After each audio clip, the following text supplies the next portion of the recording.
Good evening, Mayor and City Council.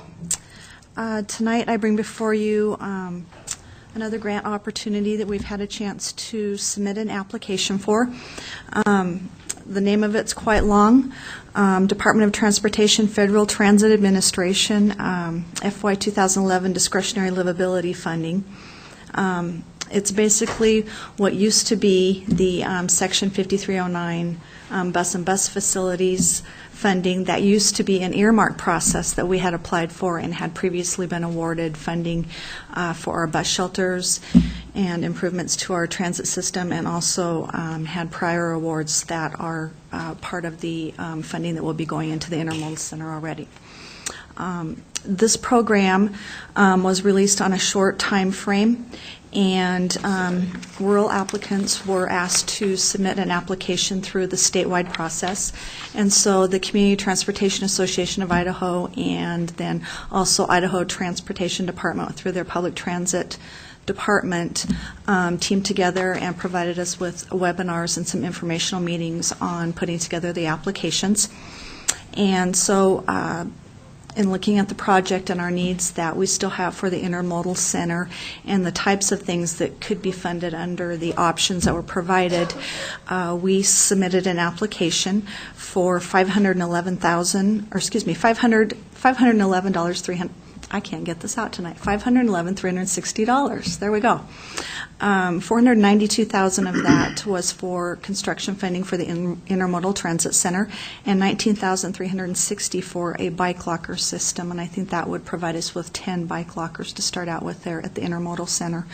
The match amount is $127,840, and that funding was already allocated in the current budget and being rolled over into the next fiscal year budget for the Intermodal Transit Center.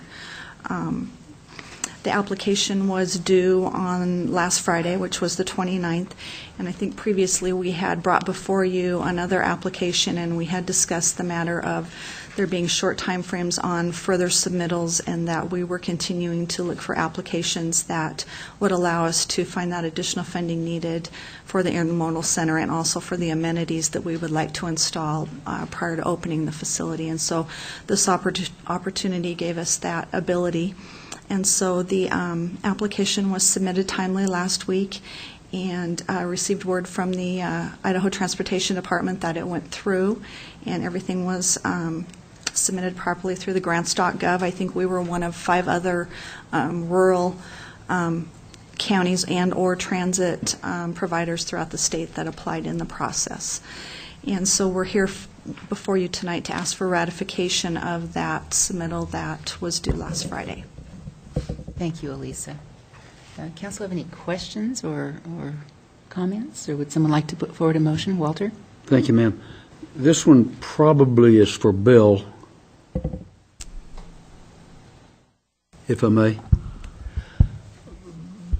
Bill, there's a statement in the packet that the estimated cost to construct the ITC exceeds the existing project budget.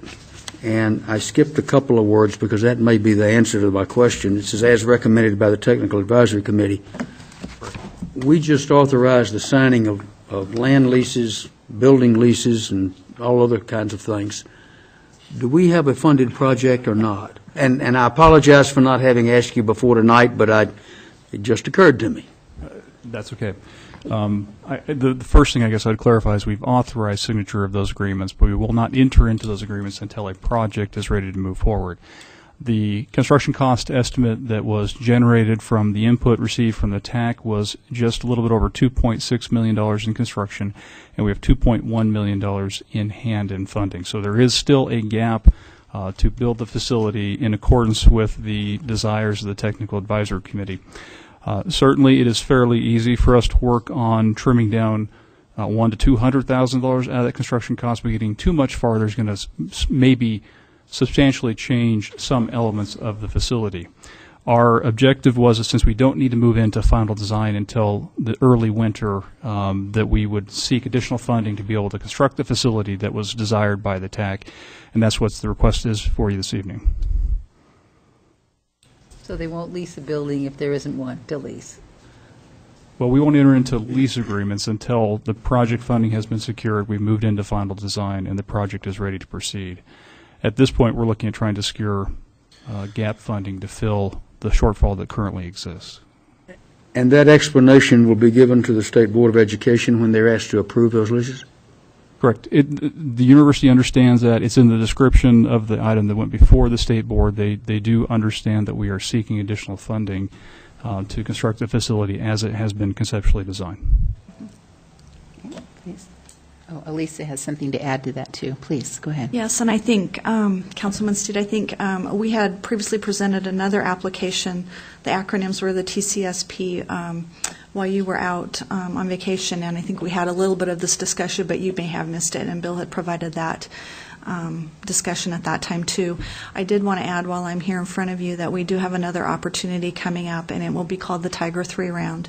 And it is, we'll be opening the first part of October with applications due the end of October. Again, there is a special amount of funding that's been allocated just for rural applicants. And from looking at prior projects that have been submitted under the Tiger funding, a very large number, a very high percentage of those projects that were funded in Tiger 1 were then funded in Tiger 2.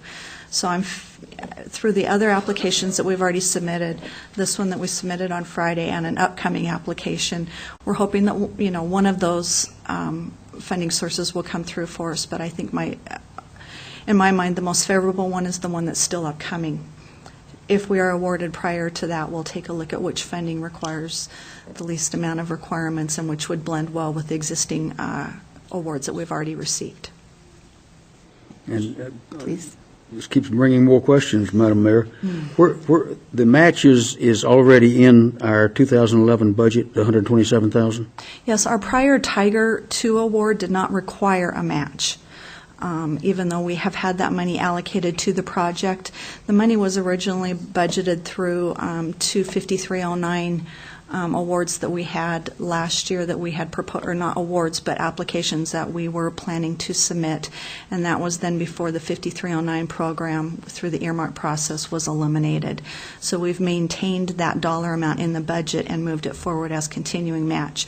But at this point in time, that funding is not allocated to another award specifically and is still available for a future award as match. And if I may, one last on this topic to Bill again. Bill, if we get no further grants for the intermodal transit system, can we build an ITC maybe one that doesn't have all the bells, whistles, and earrings on it? Yes. Okay, that's the main question. Are there other questions? Yes, Tom? I didn't have another question. I just wanted to make a motion if we're ready. Please. I'd move to ratify the submission of the funding application to be included in the ITD statewide grant application to the FTA for $511,360. Second. Okay, we have Tom's motion and Dan's second. Any And I further encourage you to discussion? apply for more. Thank you. I will For keep doing so. possible. Yes. Okay, hearing none then, we'll start the roll call vote with you, Walter. Aye. Aye. Aye. Aye. Aye. Aye. That motion carries. Thank you. Thank you, Elisa. Thank you. Appreciate your staying on top of those. I know they're moving fast and furious, so.